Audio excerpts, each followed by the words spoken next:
والصلاة والسلام على سيد الأنبياء الذي كان نبيا وآدم بين الطين والماء وعلى عباده الذين اصطفى أما بعد فأعوذ بالله من الشيطان الرجيم بسم الله الرحمن الرحيم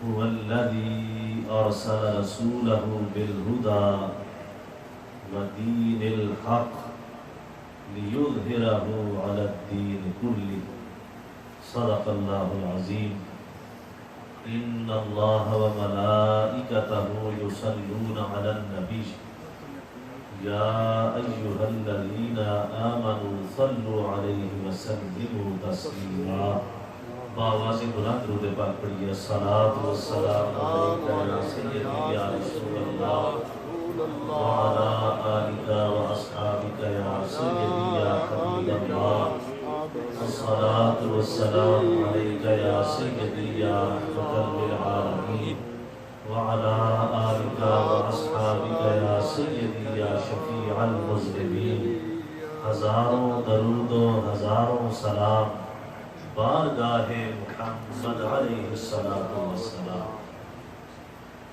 اللہ رب العزت کا شکر ہے جس کی توفیق سے زندگی میں ایک مرتبہ پھر نماز جمعہ کے لیے مسجد میں حاضر ہونے کا موقع نصیب ہوا۔ تمام تر تعریفیں اللہ رب العزت کے لیے ہیں جو خالق کائنات بھی ہے اور مالک کائنات بھی، اور لا تعداد مرتبہ ہدیہ درود و سلام آقا نامدار مدنی تاجدار حضور سیدنا احمد مجتبی محمد مصطفیٰ صلی اللہ علیہ وآلہ وسلم کی بارگاہ عرش پناہ میں پیش کرنے کے بعد دعا ہے اللہ رب العزت مجھے حق بیانی کی توفیق عطا فرمائے، مجھے اور آپ کو سن کر اس پر عمل کرنے کی توفیق عطا فرمائے۔ طیبہ اسلامک سینٹر کے ڈائریکٹر اور امام و خطیب حضرت علامہ حافظ و قاری محمد یونس قادری صاحب زیدہ مجدہ آپ تشریف فرما ہے، اور جملہ برادران اسلام، اللہ رب العزت کا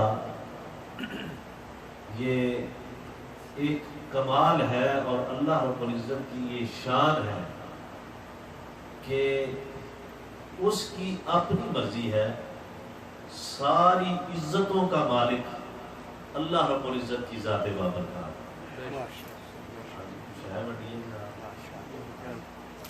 ساری عزتوں اللہ رب العزت قرآن پاک میں ارشاد فرماتا ہے ان العزت للہ جمیعا، کہ جتنی بھی عزتیں ہیں سب کا مالک اللہ رب العزت ہے۔ تمام تر عزتیں اللہ رب العزت کے لیے۔ اب ہم اپنی جھوٹی اناؤں اور جھوٹی عزتوں کے لیے مارے پھر رہے ہیں۔ اللہ رب العزت فرماتا ہے کہ ساری عزتیں چونکہ میرے لیے ہیں، ان العزت للہ۔ اب یہاں تک اللہ رب العزت نے بات کو ختم نہیں کیا کہ عزت جو ہے وہ اللہ رب العزت کے لیے نہیں، آگے لفظ استعمال فرما دیا جمیعا، کہ وہ عزت کی کوئی بھی قسم ہو، وہ عزت کی کوئی بھی کیٹیگری ہو، وہ عزت کی کسی بھی حوالے سے آپ تعریف کر لیں، جتنی بھی کائنات کے اندر عزتیں ہیں ان سب کا مالک اللہ رب العزت کی ذات ہے۔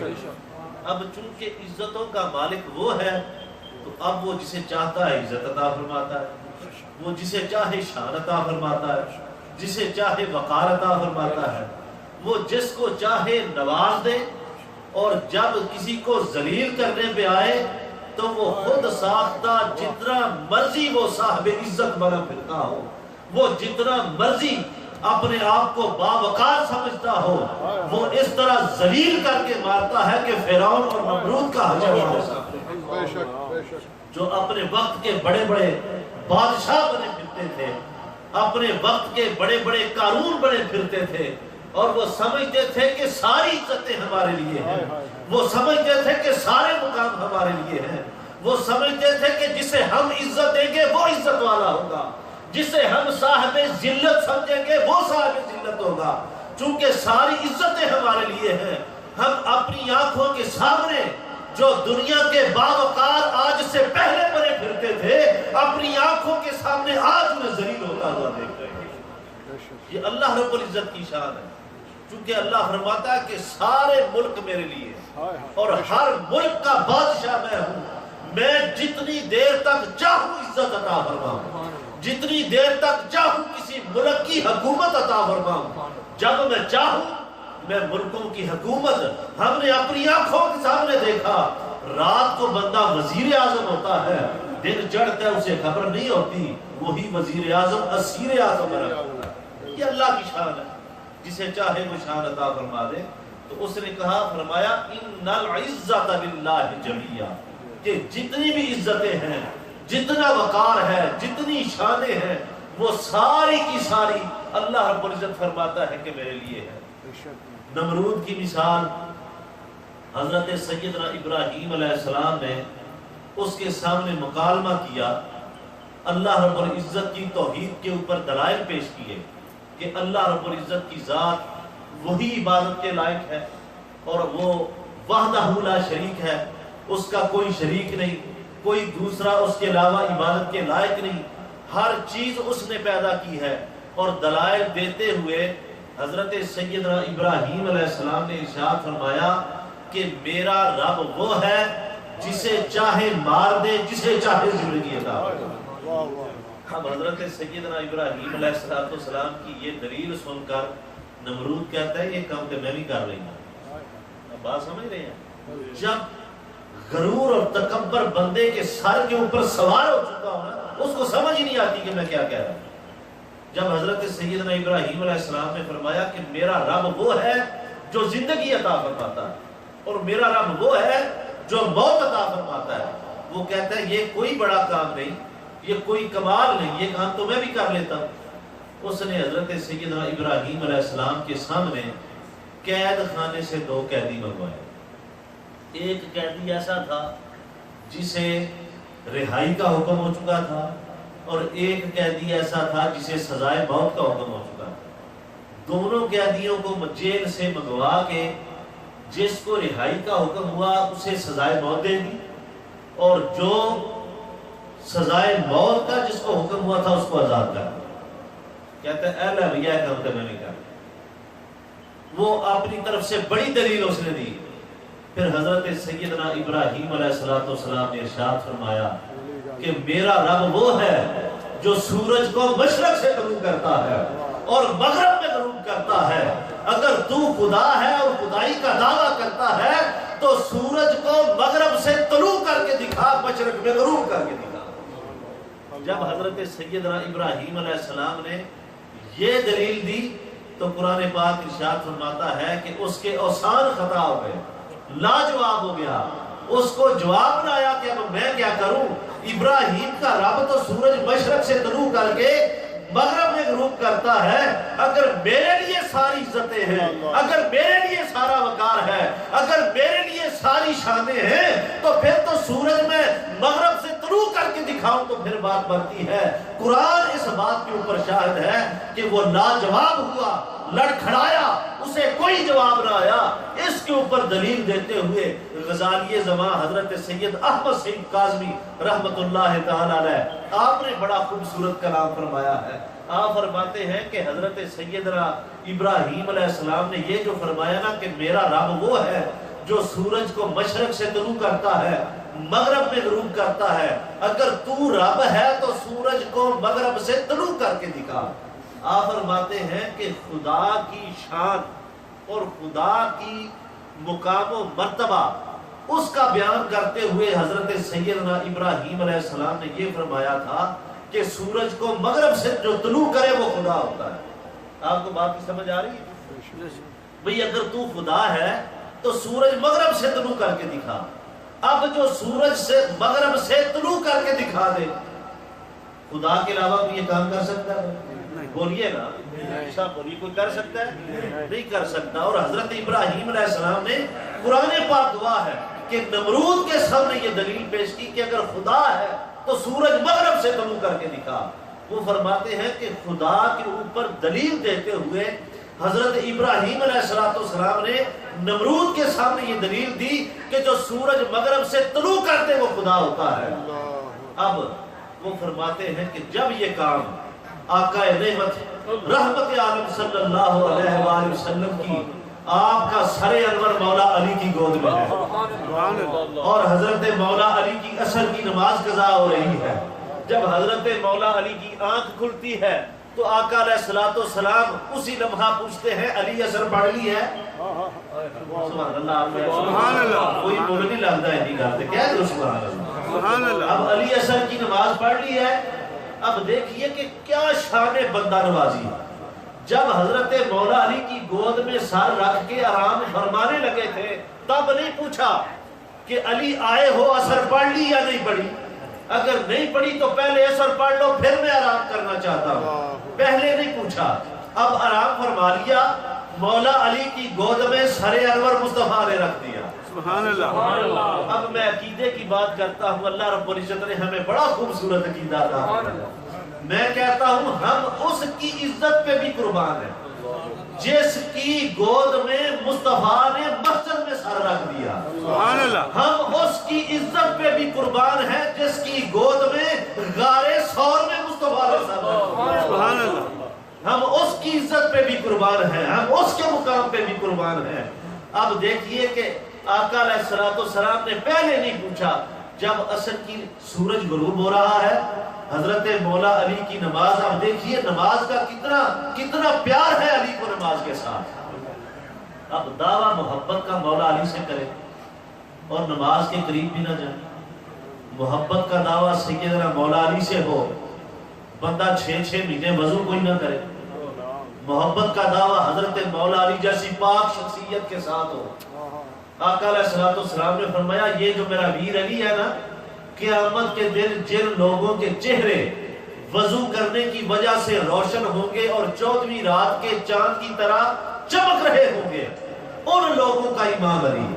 سبحان اللہ۔ یہ آقا علیہ السلام نے فرمایا قائد الغر المحجلین، قیامت کے دن وضو کے پانی سے جن کے چہرے چمک رہے ہوں گے ان کی قیادت مولا علی فرما رہے ہوں گے، جنہاں نہ نیتی نہ قضا کی تھی، اور دعویٰ کریں کہ علی ہمارا امام ہے اور علی سے ہم کو محبت ہے۔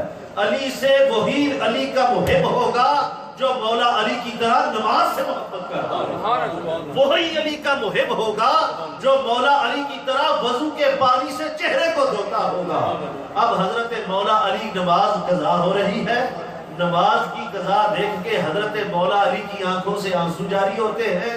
ایک طرف سورج کو غروب ہوتا ہوا دیکھ رہے ہیں، دوسری طرف اپنی گود میں سراج و منیرہ کو دیکھ رہے ہیں۔ ایک طرف آسمانوں کے سورج کو غروب ہوتا ہوا دیکھ رہے ہیں، دوسری طرف کائنات کے سورج کو اپنی گود میں طلوع ہوتا ہوا دیکھ رہے ہیں۔ ایک نظر آسمانوں کے سورج پہ پڑتی ہے، دوسری نظر مدینے کے سورج پہ پڑتی ہے۔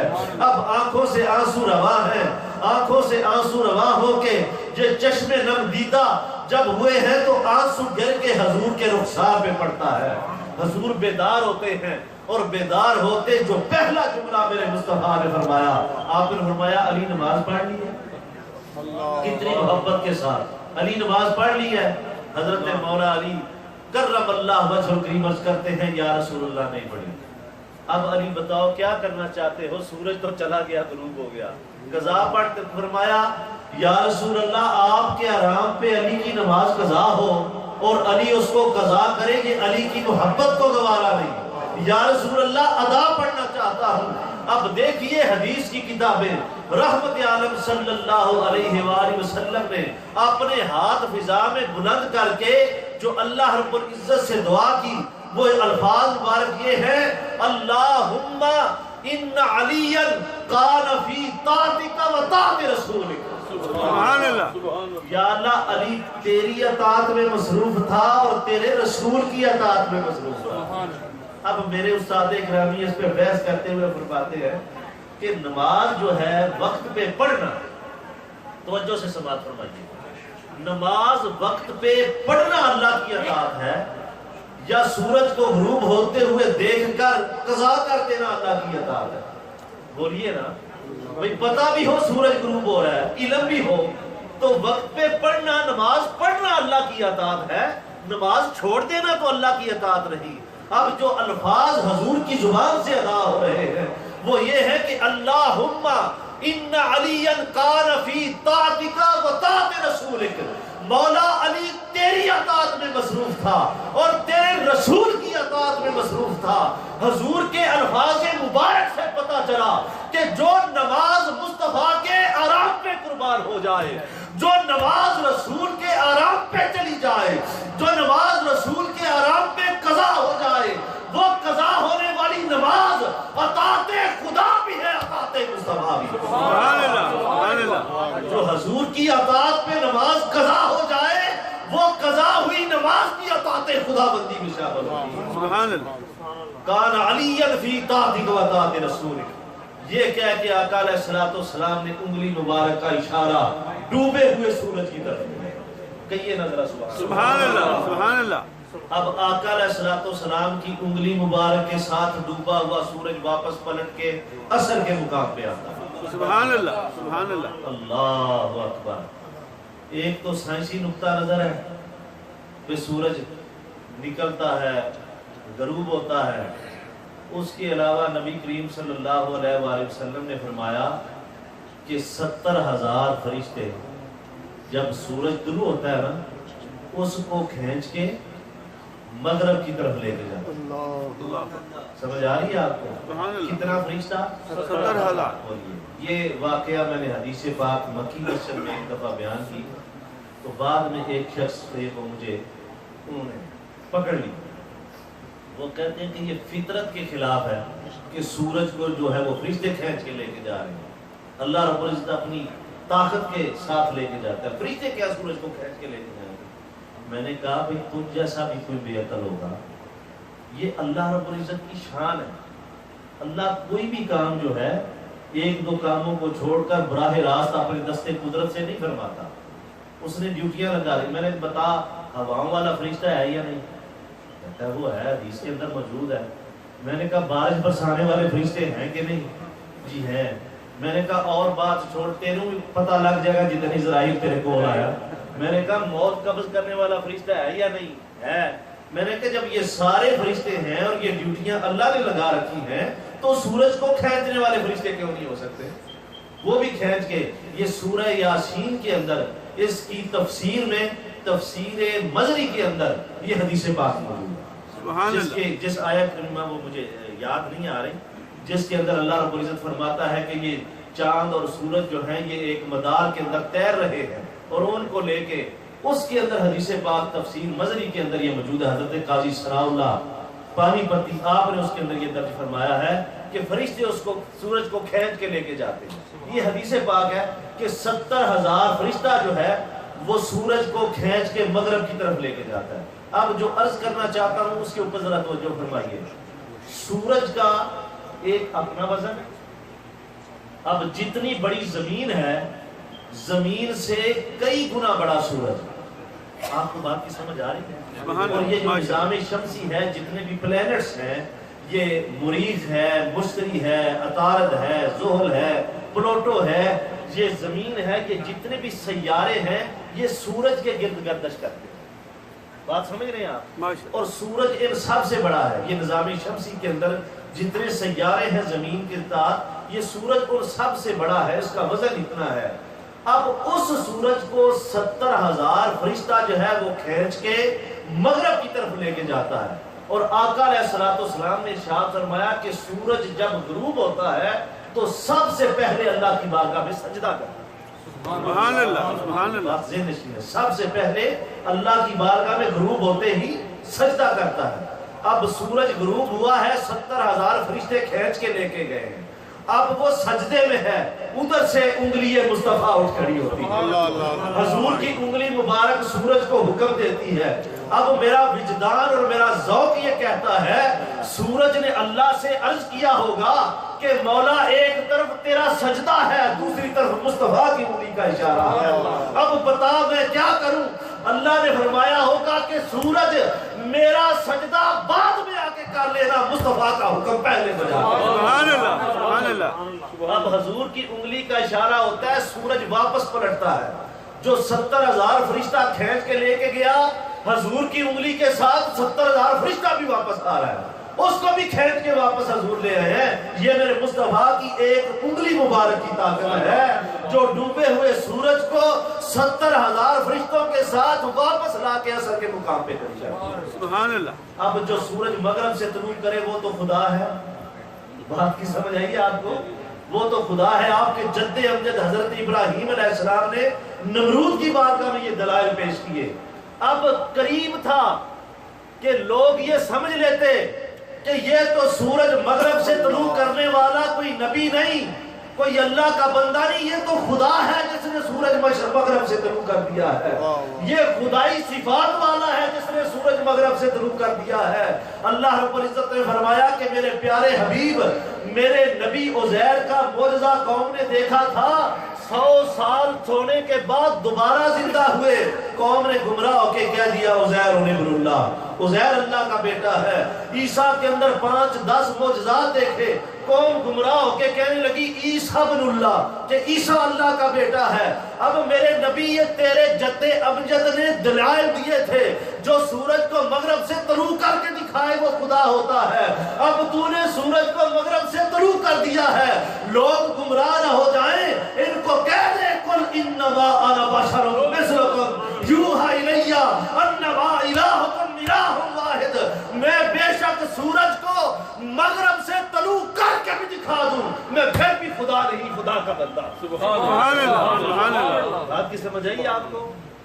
تو اللہ فرماتا ہے ساری عزتیں میرے لیے ہیں اور ساری عزتیں اور وقار اس کے لیے، اور پھر وہ کہتا ہے کہ تعارف یہ ہے کہ هو الذی ارسل رسولہ بالہدی ودین الحق لیظہرہ علی الدین کلہ۔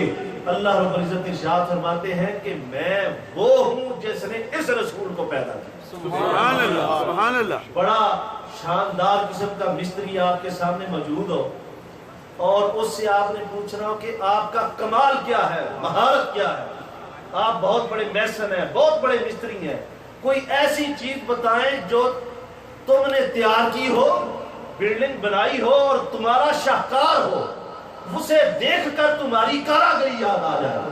وہ کہے گا جی میری بات پوچھتے ہیں کہ میں کتنا بڑا مستری ہوں؟ میں وہ مستری ہوں جس نے اسٹیچو آف لبرٹی بنایا، اتنا بڑا مستری ہوں۔ بھائی میری بات پوچھتے ہو؟ میں وہ مستری ہوں جس نے ٹوین ٹاورز بنائے، میں وہ مستری ہوں جس نے ایفیل ٹاور بنایا، میں وہ مستری ہوں جس نے فیصل مسجد کو بنایا، میں وہ مستری ہوں جس نے بادشاہی مسجد کو بنایا۔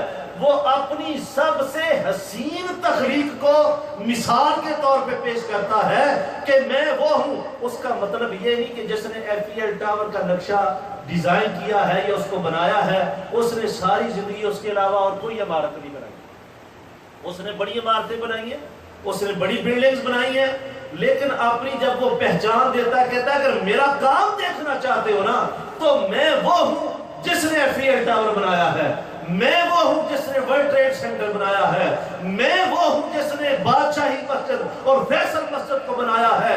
اللہ رب العزت فرماتے ہیں کہ میری تخلیق کا پوچھتے ہو کہ میری تخلیق کیا ہے؟ یہ مشرق سے مغرب تک، یہ کائنات کی بلندیوں اور وسعتوں تک ساری کائنات میں نے بنائی ہے۔ لیکن اگر میرا شاہکار پوچھنا چاہتے ہو هو الذی ارسل رسولہ بالہدی، اگر میری تخلیق کا حسن کمال دیکھنا چاہتے ہو، اگر میری تخلیق کا عروج باب دیکھنا چاہتے ہو تو میں وہ ہوں جس نے مصطفیٰ کو پیدا کیا، میں وہ ہوں جس نے والضحیٰ کے نخرے کو پیدا کیا، میں وہ ہوں جس نے واللیل کی زلفوں کو پیدا کیا، میں وہ ہوں جس نے محمد کے ید اللہ کے ہاتھ پیدا کیا، میں وہ ہوں جس نے محمد کے مبارک چہرے کو پیدا کیا، میں وہ ہوں جس نے محمد کے صرافت کو تخلیق کیا ہے، میں وہ ہوں جس نے محمد کی مازاد کی آنکھیں بنائی ہیں، جس نے محمد کے ڈورے بنائے ہیں، جس نے محمد کے حبیب کے کنڈل بنائے ہیں، جس نے محمد مصطفیٰ کے صرافہ کو بنایا ہے، جس نے قدموں کو بنایا ہے. میری تخلیق کا حسن، میری تخلیق کا کمال دیکھنا چاہتے ہو تو مدینہ المنورہ میں محمد مصطفیٰ کو دیکھو. محمد کو دیکھ کے اگر خدا یاد نہ آئے تو مجھے خدا نہ آئے. سبحان اللہ، سبحان اللہ، اللہ اکبر، نعرہ رسالت یا رسول اللہ، نعرہ حیدری یا علی. بات کی سمجھ آ رہی ہے؟ بھئی اللہ رب العزت اپنا تعارف کروا کے کہتا ہے کہ میرا اگر کمال دیکھنا چاہتے ہو نا، یہ ساری کائنات کے اندر جتنا بھی حسن ہے یہ میرا حسن ہے. سبحان اللہ، یہ کائنات کے اندر جتنا بھی نور ہے یہ میرا نور ہے. یہ کائنات کے اندر جتنی بھی رنگینیاں بکھری ہوئی نظر آتی ہیں یہ میری بکھری ہوئی ہے. لیکن میں اپنا تعارف ایسے نہیں کرواتا کہ میں وہ ہوں جس نے جبل احد کو پیدا کیا، میں وہ ہوں جس نے جبل نور کو پیدا کیا، میں وہ ہوں جس نے سورج کو پیدا کیا، میں وہ ہوں جس نے ستاروں کو پیدا کیا، میں وہ ہوں جس نے ساتوں آسمان کون کہہ کے بنا دیے، میں وہ ہوں جس نے زمین بنا دی، میں وہ ہوں جس نے آدم سے لے کے عیسیٰ تک سارے نبیوں کو بنایا. نہیں، جب اپنے تعارف کی بات آئی تو کہتا ہے هو الذی ارسل رسولہ بالہدی، میں وہ ہوں جس نے محمد کو پیدا کیا. سبحان اللہ، اب سبحان اللہ، محمد کو دیکھ لو. آقا فرماتے ہیں انا مرۃ الرحمن، سبحان میں اللہ، اللہ کا شیشہ، سبحان اللہ میں اللہ کا شیشہ. آقا علیہ السلام جلوہ گر ہیں. آپ کے سامنے ابو جہل بدبخت آیا، آ کے کہتا ہے کہ محمد تجھ جیسا بدصورت میں نے دیکھا نہیں، استغفر اللہ. آقا فرماتے ہیں صدقتا، تو سچ کہہ، تیری بات بالکل سچی ہے. اسی اسنا میں تاجدار صداقت سیدنا ابو بکر صدیق رضی اللہ تعالیٰ عنہ تشریف لائے. آپ عرض کرتے ہیں یا رسول اللہ تواڈے جیسا سونے کوئی نہیں، سبحان اللہ، آپ سبحان جیسا اللہ، خوبصورت ہے ہی کوئی نہیں. سبحان اللہ، آپ فرماتے ہیں صدقتا، سبحان اللہ، سبحان ابو اللہ. بکر تو سچ کہہ رہا ہے.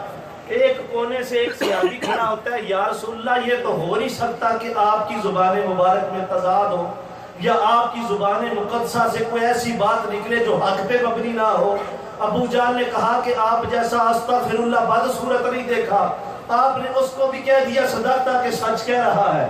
ابو بکر صدیق نے کہا کہ آپ جیسا حسین و جمیل نہیں دیکھا. آپ نے اسے بھی کہہ دیا صدقتا تو سچ کہہ رہا ہے. بات کیا ہے؟ حضور فرماتے ہیں انا مرۃ الرحمن، میں اللہ کا شیشہ ہوں، میں اللہ کا آئینہ ہوں. جو مجھے دیکھتا ہے اس کو اس میں اپنی صورت نظر آتی ہے. ابو جہل جیسا بدصورت کوئی نہیں تھا، اسے ایسا لگا. ابو بکر صدیق جیسا سونا کوئی نہیں تھا، اسے ایسا لگا. سبحان اللہ، سبحان انا اللہ، مرۃ الرحمن، میں اللہ کا شیشہ ہوں. ایسے ہی جب حضور معراج سے واپس آئے، اللہ کے حسن و جمال کی باتیں صحابہ سے عرض کی. سبحان اللہ، اللہ کے حسن و جمال کی باتیں اپنے غلاموں سے آپ نے فرمایا. حضور علیہ السلام کے غلاموں کو اشتیاق پیدا ہوا. اب ہمارے جیسے لوگ تو نہیں تھے وہ، اور نہ ہی ہم جیسی ان کی خواہشیں تھی، نہ ہم جیسے ان کی طلب تھی. ان کی طلب یہ تھی کہ جب اللہ رب العزت کے حسن و جمال کا تذکرہ معراج کی رات واپس آ کے حضور فرما رہے ہیں تو صحابہ تڑپ اٹھے. تڑپ کے کہتے ہیں یا رسول اللہ اسا بھی رب ویکھنا ہے، سبحان یا اللہ، رسول اللہ اسا بھی اللہ ویکھنا ہے. تسی ویکھ کے آئے ہو، سانوں بھی بخاؤ. جدہ سونا تسی فرما رہے ہو سانوں بھی بخاؤ، اسا بھی اللہ ویکھنا. اب سنتے جب صحابہ نے طلب کی دیدار الہی کی، جلوہ خدا کو دیکھنے کی طلب کی، تو آقا علیہ السلام نے کیا جواب دیا؟ آپ نے فرمایا من رعانی فقد رعان حق. صحابہ اگر خدا کو دیکھنا چاہتے ہو تو میں محمد اعلان کرتا ہوں جس نے میرا جلوہ دیکھا اس نے خدا کا جلوہ. سبحان اللہ، سبحان اس اللہ. لیے اللہ فرماتا ہے هو الذی ارسل رسولہ بالہدی. میرا تعارف پوچھتے ہو میں کون ہوں؟ ساری کائنات میری ہے. لیکن اگر ماڈل دیکھنا چاہتے ہو، اگر یہ دیکھنا چاہتے ہو کہ میری تخلیق کا حسن کمال کیا ہے، میری تخلیق کا سب سے خوبصورت شاہکار کیا ہے، تو پھر محمد مصطفیٰ کو دیکھ لو. اللہ کی تخلیق کا شاہکار اور عروج تمہیں نظر آ جائے.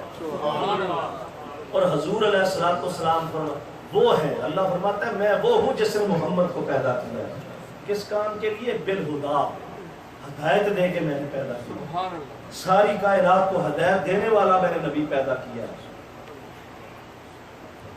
اللہ رب العزت نے یہاں کہہ کے بات ختم نہیں کی، وَدِينِ الْحَقِّ، میں نے سچا دین دے کے بھیجا ہے۔ اب سچا دین دے کے بھی یہ نہیں کہہ دیا کہ اب دین سچا ہے، ہدایت مصطفیٰ کے پاس ہے، بس بات ختم، نماز پڑھو، روزے رکھو، اگر توفیق ہے تو حج کرو، اعمال صالحہ کرو، اللہ اللہ کرو، تہجد گزاری کرو، نمازیں پڑھو۔ نہیں، اللہ رب العزت ارشاد فرماتے ہیں لِيُظْهِرَهُ عَلَى الدِّينِ كُلِّهِ، اس رسول کی ڈیوٹی پتہ کیا ہے؟ جتنے بھی باطل ادیان ہیں، جتنے بھی باطل مذاہب ہیں، اس رسول کی ڈیوٹی یہ ہے کہ ہر غالب دین کے اوپر دین اسلام کو غالب کر کے رکھے۔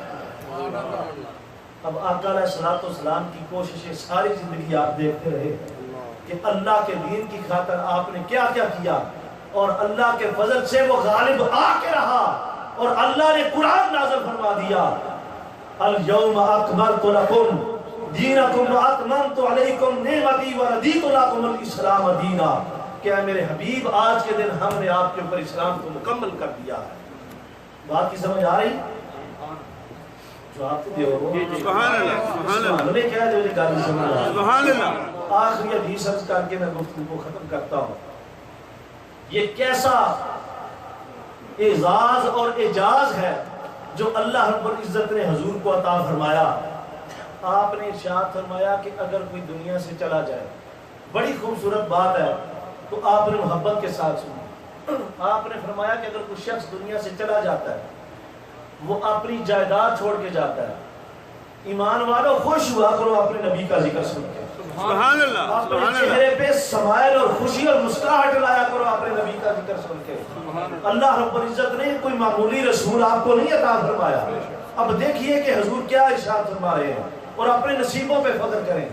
آپ نے فرمایا کوئی شخص دنیا سے چلا جائے اور وراثت میں اپنی جائیداد چھوڑ کے جائے، وراثت میں کوٹھیاں اور محلات چھوڑ کے جائے، وراثت میں پیسہ اور بہت زیادہ سونے جواہرات چھوڑ کے جائے، آقا علیہ الصلوۃ والسلام ارشاد فرماتے ہیں اس کا حقدار وہی ہے جو اس کی وراثت والے پیچھے بچتے ہیں، جو اس کے اہل خانہ ہیں، اس کی وراثت کے حقدار وہی ہے جو اس کے گھر والے ہیں۔ سبحان اللہ، سمجھ آ رہی ہے؟ سبحان اللہ، جو وہ چھوڑ کے جائے وہ انہی کا ہے، جو اس کی اولاد ہے، جو اس کے گھر والے ہیں، وہ انہی کا ہے جو وہ چھوڑ کے جائے۔ آقا فرماتے ہیں اگر کوئی شخص مر جاتا ہے اور اس کے ذمہ قرض ہے، وہ محمد کے پاس آ جائے، محمد اس کا قرض ادا کرے۔ سبحان اللہ، سبحان اگر اللہ، کوئی یتیم ہے، اس کا کوئی سہارا نہیں، محمد کے پاس آ جائے، میں اس کا سہارا ہوں۔ سبحان اللہ، اگر کوئی مال چھوڑ کے جائے تو وہ اس کے گھر والوں کا ہے، جائیداد چھوڑ کے جائے تو اس کے گھر والوں کا ہے۔ لیکن اگر کوئی اپنے ذمہ قرض چھوڑ کے چلا گیا، حضور نے صحابہ کے مجمع میں ارشاد فرمایا کہ کوئی قرض چھوڑ کے جاتا ہے میرے پاس آ جاؤ، قرض نہیں دے سکتے میں محمد اس کا قرض ادا کروں گا۔